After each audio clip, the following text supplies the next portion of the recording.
As I was preparing dinner at home, my husband Matt came back earlier than usual. I didn't bother to greet him, but I noticed two sets of footsteps coming down the hallway. I paused in my cooking. That's unusual. Did he bring someone home? Matt stomped down the hall and threw open the door with force, suddenly glaring at me. From today, we're living together. If you don't like it, get out. Shocked by his sudden outburst, I glanced next to him and saw someone I hadn't expected at all. It was Kenny. Kenny is a boy I often meet while walking the dog in the park. Our eyes met, and both of us held our breath. Even then, Matt, without explaining anything, kept insisting that we were going to live together. He repeated the same thing over and over, not giving me a chance to speak. I couldn't believe he had brought Kenny home. After waiting for Matt to finish talking, I finally replied, "All right." He probably thought that I was intimidated by his demeanor and had agreed to the arrangement. Matt wore a proud expression, as if to say, "Naturally." But that expression quickly changed when Kenny spoke up. Finally. Kenny smiled brightly at me, and I smiled back. Matt, however, looked confused, as if wondering what was going on. Really, it's amazing. What we talked about has finally come true. It was unbelievable. Who could have imagined that our wish would come true in such a way? Ever since that moment when I discovered a certain truth, I had been hoping for this outcome. The alarm clock rang, and another day began. I am Helen, soon to turn 50. I live with my husband, Matt, though by the time I wake up, he's usually already left for work. He'll probably be home late tonight, as well. When we first got married, I used to see Matt off with a smile when he left the house, and I'd be there to greet him at the door when he came back. But that habit has long since faded. Now, Matt rushes out the door without a word to me. When did things start to go wrong? Our marriage isn't going well. Lack of communication, differences in values, and issues with in-laws, all these things can cause tension in a marriage. In our case, it all started with my infertility. From the beginning, both of us wanted children, and I went through treatments at the OB/GYN. Infertility can be caused by a number of factors, like ovulation disorders or immune problems, but for me, the cause was unclear. Despite continuing treatment, I wasn't able to conceive, and before I knew it, I had reached this age. In the beginning, I believe Matt was quite supportive. He often accompanied me to the clinic and took the time to research infertility, sharing what he learned with me. I remember how he would find exercises and supplements that were supposed to increase the chances of pregnancy and encourage me to try them. Each time our treatment escalated and it became clear that I still couldn't conceive, the shock I felt was indescribable, but Matt would cry and grieve alongside me. However, over time, his patience wore thin, and he began to lash out with hurtful words more frequently. It's your fault we can't have kids. What are you going to do about it? Please don't say that. The cruel words from the person I wanted to understand me the most wore me down day by day. Now, When we do see each other, we either have heated arguments or avoid speaking altogether. Our marriage has grown cold. In the past few years, Matt has been coming home late from work, and we hardly spend any time together. Despite the gloom that fills my days at home, there is still something I look forward to. All right, Rolly, let's head out. Rolly is my beloved dog, whom I started raising about 5 years ago. I take care of everything related to him, feeding, walks, and shopping for his supplies. I had asked Matt if we could get a dog to fill the void in our unhappy marriage. His response was, "Do whatever you want." So I went to the pet shop alone and brought Rolly home. The breed of Rolly is a Shih Tzu. With a friendly personality and soft, fluffy fur that's absolutely adorable.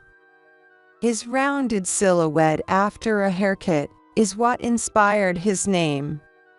The moment I saw him looking up at me from inside his crate, I was completely smitten. Back then, Rolly was a tiny puppy, but now he's grown up considerably. I read that a dog's 5 years is equivalent to about 36 human years. It's strange to think that this adorable creature is actually a grown adult. Taking Rolly out for walks along our usual route has become a routine, both morning and evening. Being outside and moving around helps to ease the gloomy feelings caused by the tension at home. Rolly, who doesn't know the meaning of shyness, approaches everyone he meets with enthusiasm. Thanks to him, I've become familiar with many of the people who greet us or walk their dogs in the neighborhood. I find that talking to others through my dog makes it easier to connect with them than if I were talking one-on-one. Engaging in conversations with people I meet during our walks has become one of my small joys. Good morning, Helen and Rolly. Good morning, Kenny. Kenny is a 6-year-old boy who lives nearby. He's full of smiles and always so charming. He greets us every time we cross paths during our walks, and as a result, Rolly has grown very fond of him. What have you been up to today? I always ask Kenny this question whenever we meet. When I asked the question, Kenny's face fell slightly, showing a hint of sadness. As I got to know Kenny better, I began to notice a few things. Kenny often wandered outside alone, not just in the morning but also during evening walks. His parents seemed indifferent to him.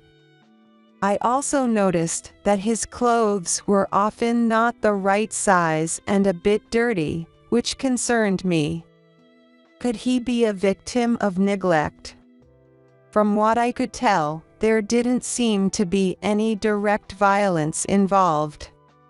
However, since Kenny never shared any joyful stories about his parents, it was clear that he wasn't being cherished and was likely experiencing some level of neglect. I considered reporting this to Child Protective Services, but I hesitated, knowing that, in some cases, children could be separated from their parents. The thought of my decision potentially breaking up Kenny's family made me pause.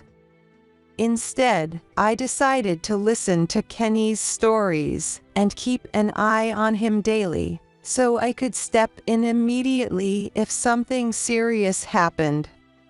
Helen, what will you teach me today? Let's see, how about math today?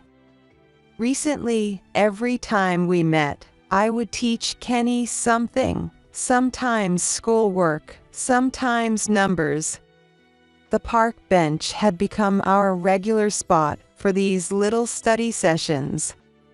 Kenny was so eager to learn, and his quick grasp of new concepts made teaching him rewarding. Having long wished for a child, but never having that wish fulfilled, Kenny had become a precious presence in my life. I wanted him to feel that there was a trustworthy adult nearby. I hoped that our time together could brighten his days, even just a little. It was with this wish in mind that I went about my days, including today.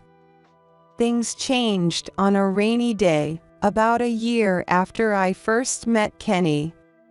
The town's landscape was starting to change with the falling oak leaves, and the weather had turned chilly. Some dogs might prefer to stay indoors on rainy days. However, if Rolly stays indoors on rainy days, he tends to bark excessively, likely due to not getting enough exercise. For me, getting outside was also a welcome change of pace, so I didn't mind the rain. I dressed Rolly in his raincoat, and we headed out as usual. The fallen oak leaves had created a red carpet on the ground. The scene was so beautiful that I found myself admiring it as we walked.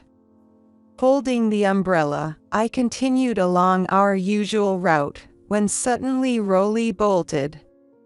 It happened so quickly that I nearly lost my balance. "Rolly, what's gotten into you?" Had something caught his attention? I didn't really want to run in the rain, but once Rolly started, he wouldn't stop, no matter how much I called out to him. Resigned, I decided to follow his lead. As I hurried to keep up with the leash-tugging Rolly, I realized he was heading towards the park we often visited. "So, you just wanted to play at the park?" I thought, amused by how much Rolly loved the park, but as I looked around the park, I noticed a familiar jacket near a bench. It was Kenny. It was then that I realized the reason Rolly had suddenly started running. He must have picked up Kenny's scent. Even in the rain, Rolly's ability to recognize Kenny was impressive, a result of their frequent meetings. I was about to call out to Kenny as usual, but something seemed off, and my heart skipped a beat. Kenny was curled up by the bench, not moving. His usual cheerful smile was gone, replaced by a pale, sickly expression. It was clear that he wasn't feeling well at all. "Kenny, are you okay? Why are you out here on a rainy day without an umbrella?" Mom, she told me to leave because a guest was coming over. Kenny's voice was thin and shaky, as if he was on the verge of tears. His clothes were soaked through, and water was dripping from his hair. What kind of parent would send such a young child out into the rain without an umbrella? What could possibly be going through their mind?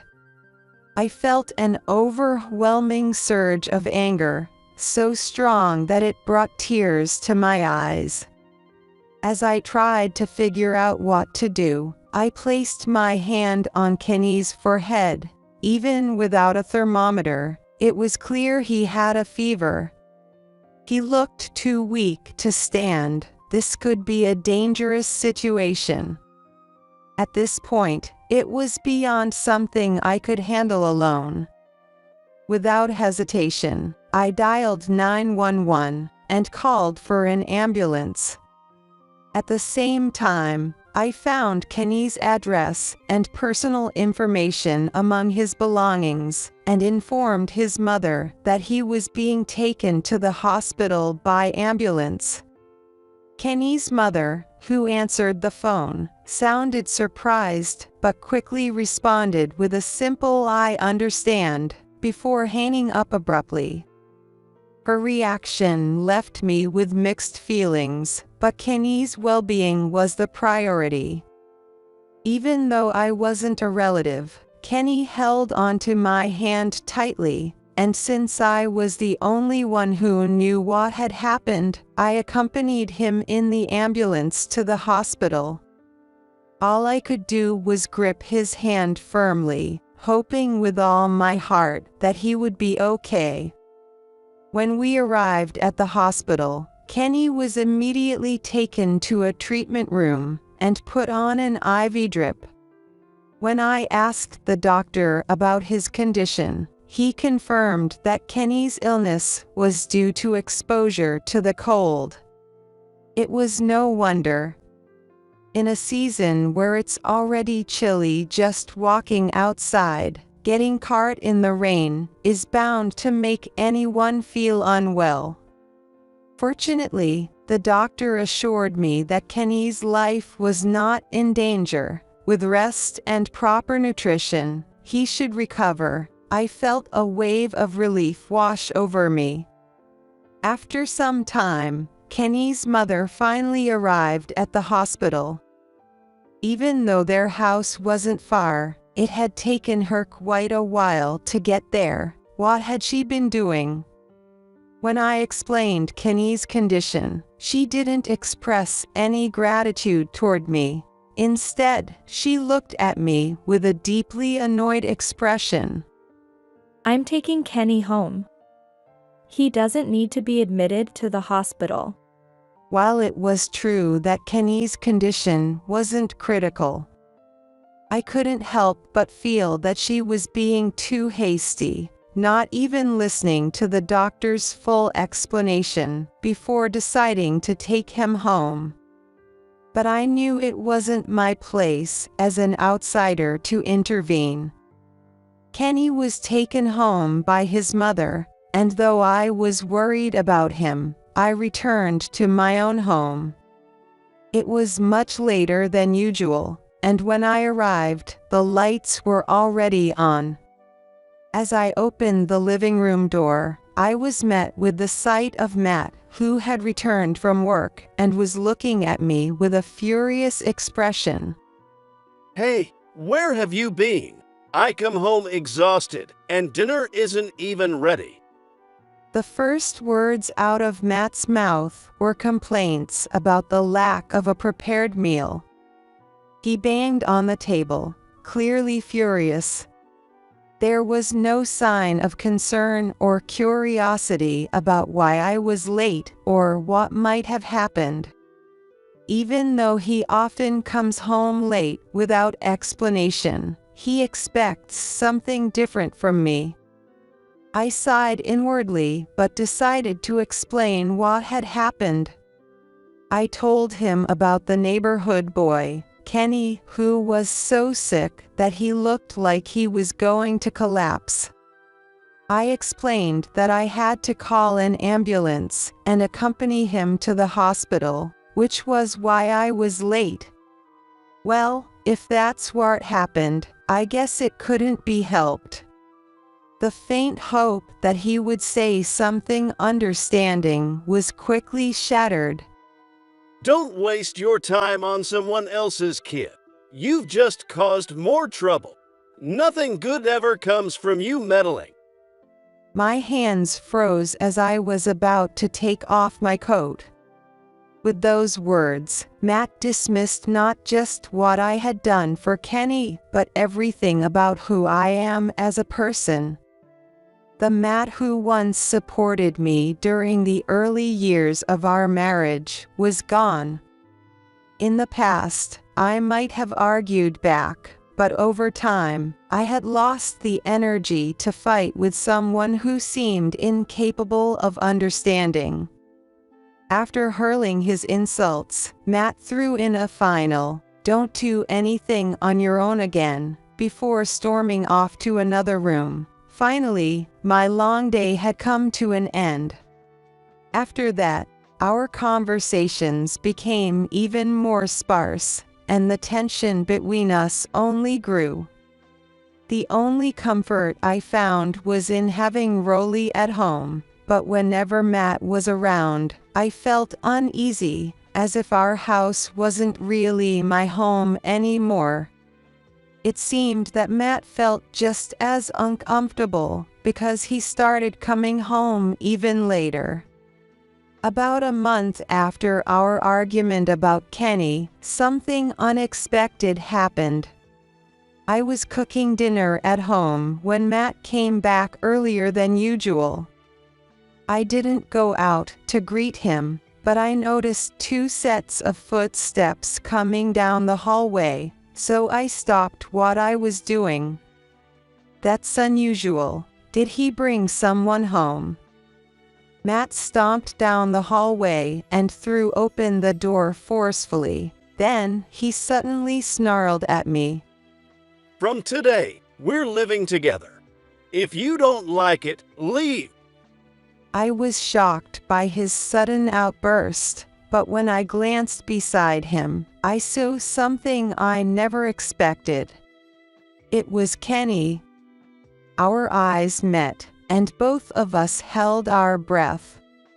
Even then, Matt, without offering any explanation, kept insisting that we were going to live together. He repeated the same demand over and over, not giving me a chance to speak. I couldn't believe Matt had brought Kenny here. After he finished his tirade, I finally replied, "All right." He must have thought that his forcefulness had intimidated me into agreeing to the arrangement. Matt wore a proud expression, as if to say, "Naturally." However, that expression quickly changed when Kenny spoke up. Finally, Kenny said with a bright smile, to which I returned a smile of my own. Matt, however, was the only one who looked puzzled, as if he didn't understand what was being said. "Yes, it's finally happening. What we talked about has come true." It was truly unbelievable. Who could have imagined that our wish would come true in such a way? Ever since I discovered a certain truth, I had been hoping for this outcome. This situation all traced back to that rainy day when I helped Kenny. After that day, my marriage, which had already been strained, grew even more unbearable, and I decided to take action. I had hired a private investigator to look into Matt's possible infidelity.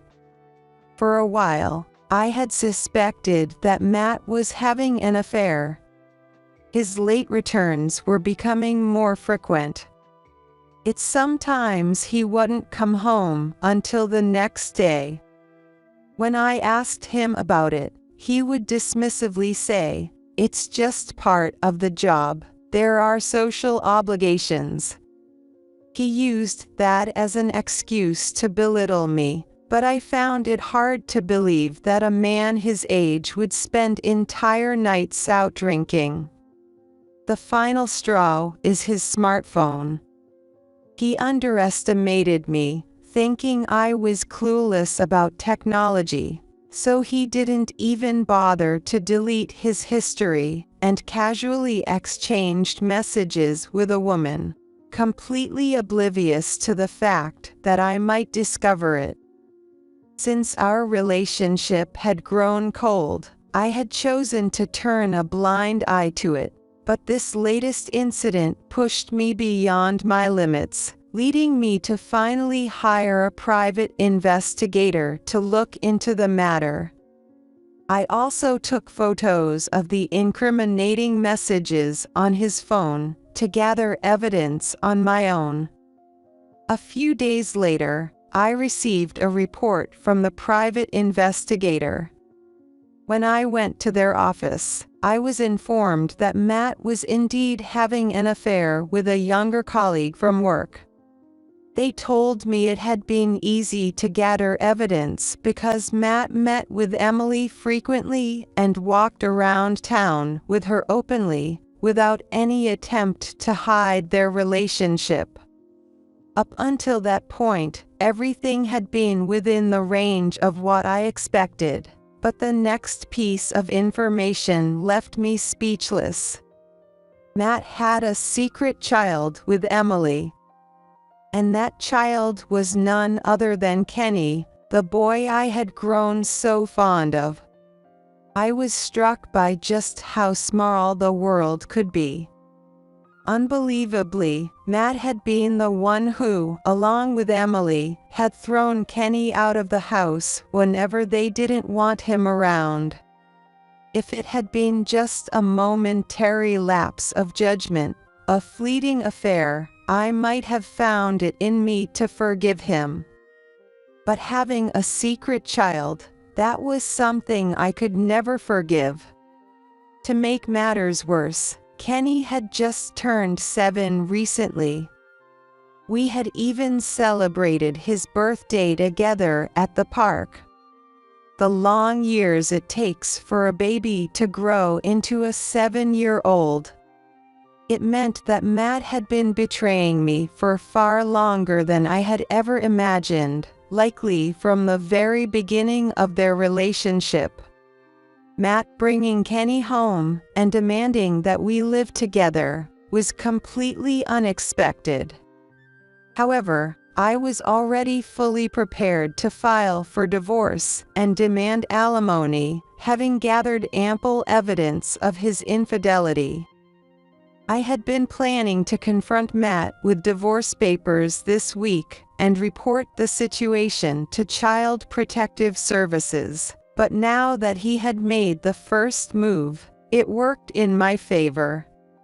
Given Matt's past behavior, it was clear that he was trying to flatter me by saying things like, "You're the best person to raise him," and then pushing the responsibility of raising Kenny onto me. He probably planned to use this as an excuse to kick us out, divorce me, and then remarry Emily.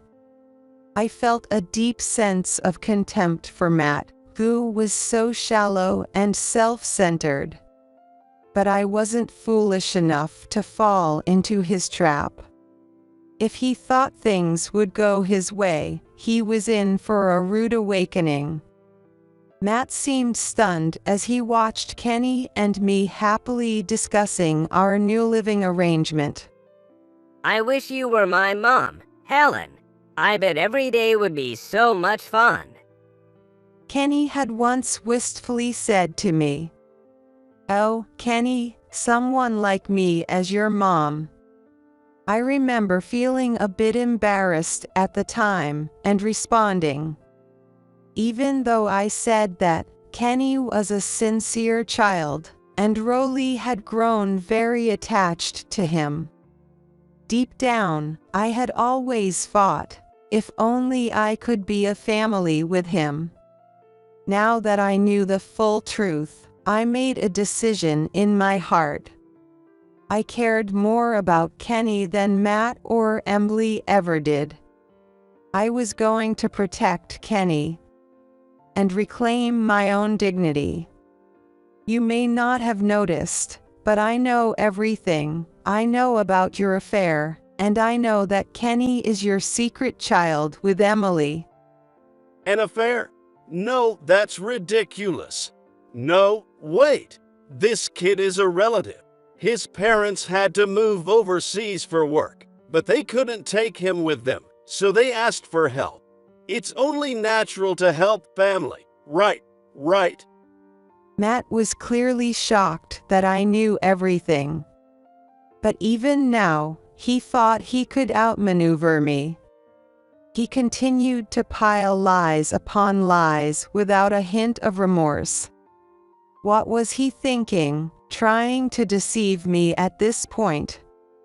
Even if Matt and Emily were to apologize, there was no way I could ever forgive them for what they had done to Kenny.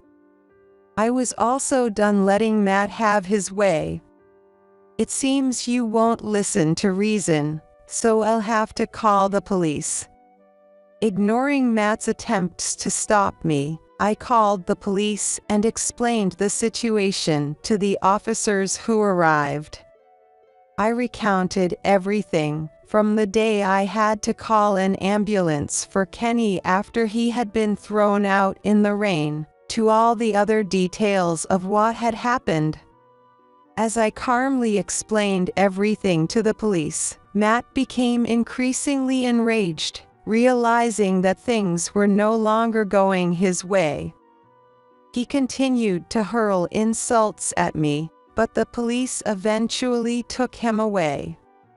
Later, I learned from the police officer who had spoken to me that they had promptly visited Emily as well for questioning.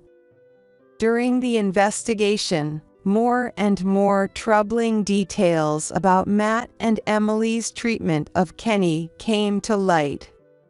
They had forced Kenny to stay outside when they were together, giving him no money or food. He was only allowed to take a shower every 2 or 3 days. And they made him wear the same unwashed clothes over and over. The details were horrifying.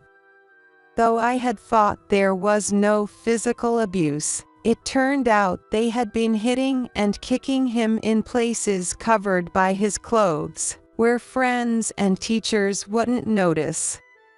I couldn't help but feel a deep regret for not recognizing the signs earlier, and for underestimating the severity of the situation. The thought that my own husband had been complicit in such terrible acts filled me with shame. All I wanted was to embrace Kenny, who had grown up so strong despite the abuse he endured. The case eventually went to trial, and both Matt and Emily were given prison sentences.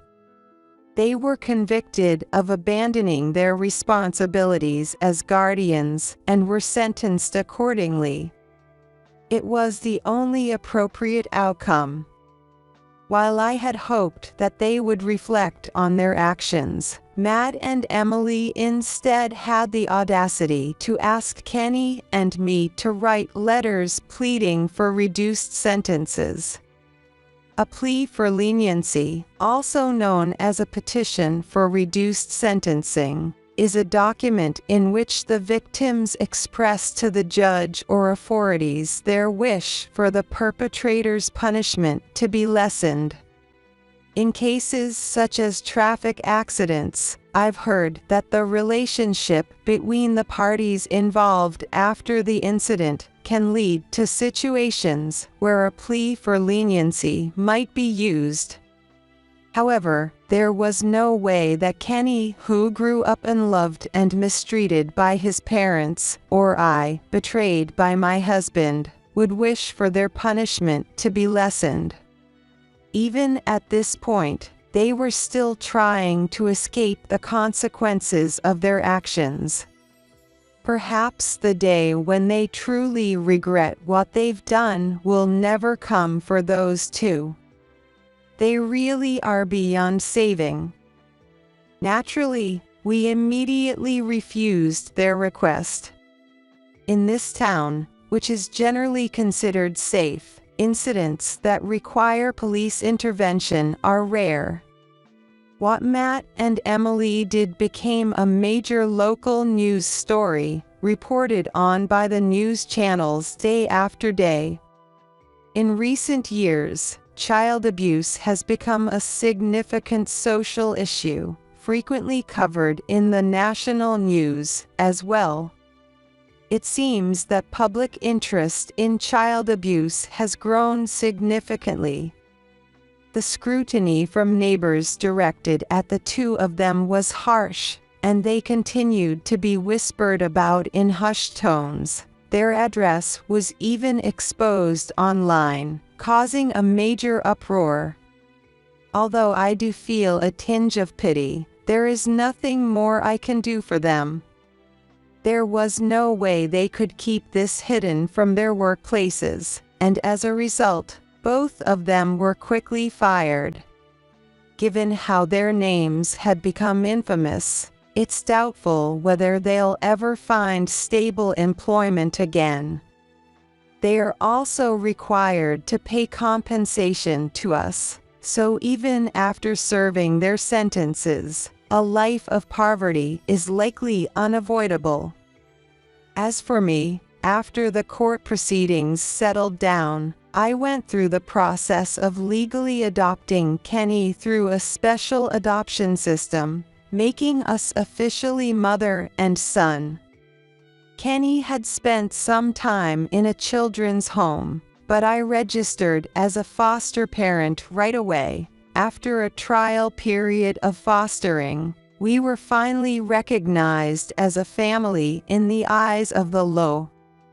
The process was lengthy and involved, but when I thought about being able to live with Kenny, it didn't feel like a burden at all.